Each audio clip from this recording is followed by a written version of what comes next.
नमस्कार, आदाब। मैं हूं आपका दोस्त, आपका होस्ट इकबाल खान और स्वागत है आपका INBCN के इस खास इंटरव्यू में। अब इंटरव्यू खास है तो जाहिर सी बात है शख्सियत भी खास ही होंगी।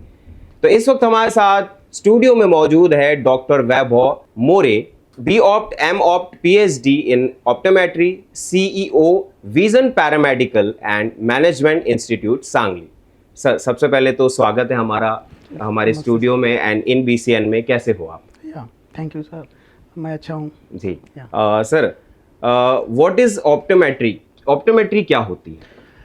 Actually basically optometry it is a eye care profession who diagnose the refractive error and treat and give the prescription and इसमें actually detection of the diseases यहाँ पे डिटेक्ट किया जाता है टू कोऑर्डिनेट विद द ऑप्थोलॉजिस्ट के साथ में under को हम एक ऐसे कह सकते हैं उनको कि हम एक ऑप्थोलॉजिस्ट के अंडर हम जो भी डायग्नोस्टिक ट्रीटमेंट है जी, वो उसके लिए हम हेल्प करते हैं। अच्छा। तो ये है बेसिकली ऑप्टोमेट्री। उसमें हम और एक पार्ट है कि डिस्पेंसिंग दी जैसे स्पेक्टेकल कहा जाता है, कॉन्टैक्ट लेंसेज, ये भी इसमें इंक्लूड हो जाता है। सो बेसिकली ये है ऑप्टोमेट्री जी।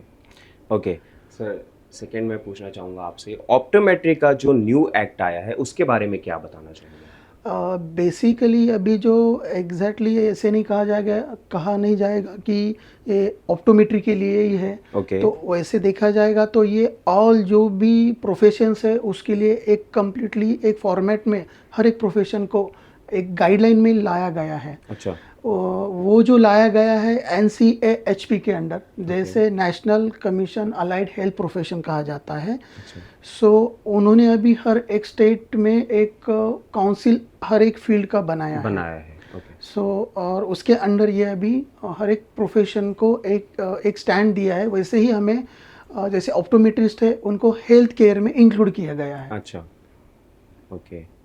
सर, इस फील्ड में गवर्नमेंट गाइडलाइंस आई हुई है, कुछ नई गाइडलाइंस ऐड हुई है? यस, ये भी गवर्नमेंट गाइडलाइंस जो भी है वो NCHP के अंडर ही है। जैसे कहा गया है कि एक करिकुलम सेट कर दिया गया है। उसमें ऐसे है कि ऑप्टोमेट्रिस्ट का जो एजुकेशन है सो मिनिमम 4 इयर्स का 25 तक था। अच्छा। मतलब इनमें 3 इयर्स जो है कॉलेज रहेगा और 1 ईयर इंटर्नशिप, ऐसे टोटल 3+1 4 इयर्स का था। अच्छा। सो उसके लिए भी एजुकेशनल क्राइटेरिया ऐसे था कि 12 science compulsory with 50% marks and PCB या PCM जी, ये करिकुलम उसमें सेट किया गया। Okay. Last but not the least, optometry और रिलेटेड जो शॉर्ट टर्म्स कोर्सेज है और उसमें डिफरेंस क्या है सर? जो ऑप्टोमेट्री रिलेटेड जो कोर्सेज है और शॉर्ट टर्म जो कोर्सेज है वो दोनों में बिटवीन डिफरेंस क्या है?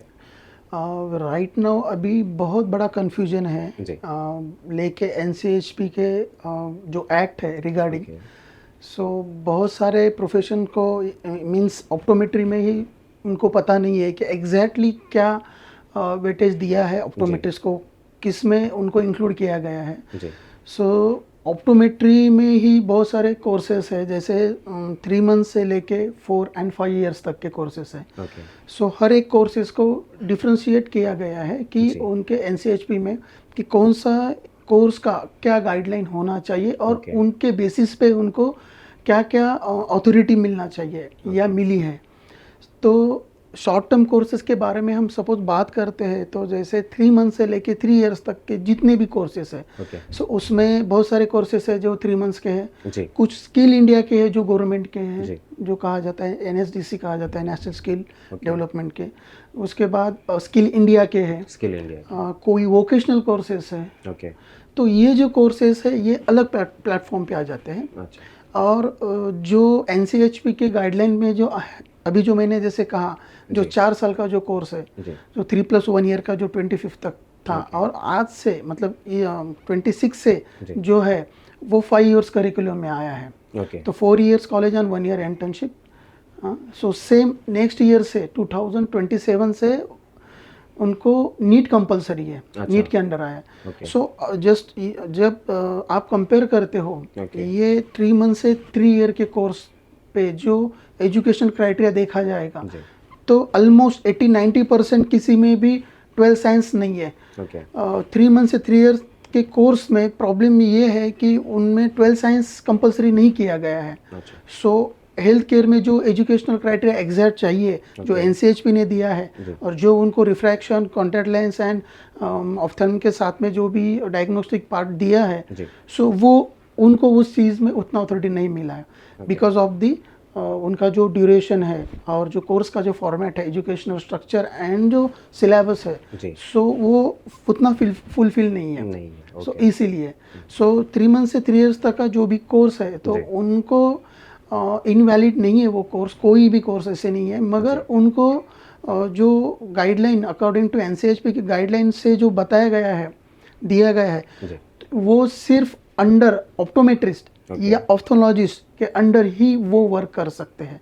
जो भी वो ट्रीटमेंट देंगे या कुछ भी एडवाइस करेंगे, रिफ्रैक्शन करेंगे या what ever, so under the guidance of optometry या ऑप्थोलॉजिस्ट। अच्छा so that is the main difference.